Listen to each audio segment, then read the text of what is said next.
Pas moins de 6 personnes étaient jusqu'à présent portées disparues suite au naufrage d'un gigantesque voilier aux abords de la Sicile dans la nuit du dimanche 18 au lundi 19 août 2024.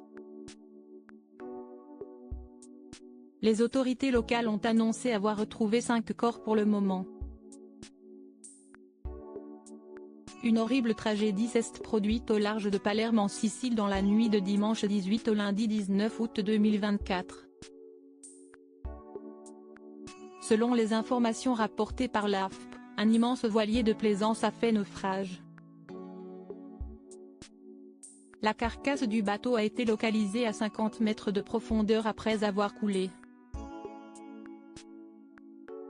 D'après le premier rapport des pompiers et des gardes-côtes italiens, 15 personnes ont été secourues lors de ce naufrage, tandis que 6 autres étaient portées disparues. Entre-temps, 4 corps ont été retrouvés dans l'épave de cet immense bateau, avant d'être ramenés à terre. Les cadavres du magnat de la technologie britannique Mike Lynch et de sa fille adolescente, baptisée Anna, feraient partie des corps repêchés. De plus, une 5e dépouille a également été retrouvée dans l'épave de ce voilier. Cependant, elle n'a pas encore été ramenée à la surface pour l'instant.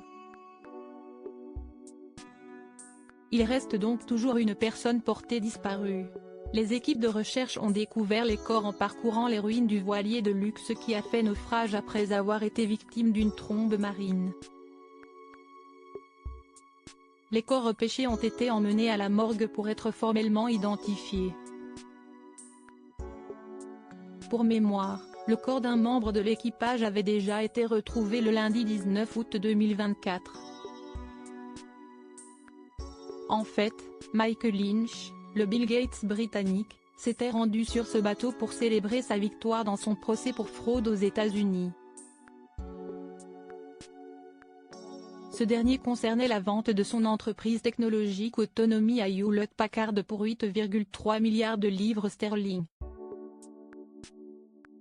Naufrage en Sicile, l'opération de recherche des corps a été entravée par plusieurs problèmes selon les confidences d'un expert. Les plongeurs qui ramènent les corps à la surface sont profondément affectés par ce qu'ils ont vu sous l'eau.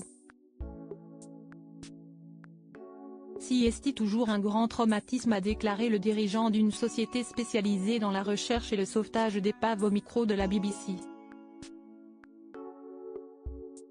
Pour moi et pour mon équipe de plongeurs, c'est toujours très difficile de faire ce travail.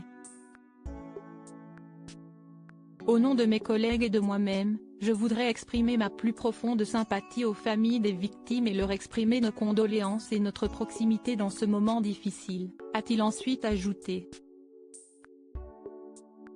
L'opération lancée pour retrouver les corps des personnes portées disparues a été notamment entravée par plusieurs problèmes. Par exemple, l'accès aux cabines était bloqué par des débris, et un épais limon empêchait les plongeurs de voir à l'intérieur des fenêtres.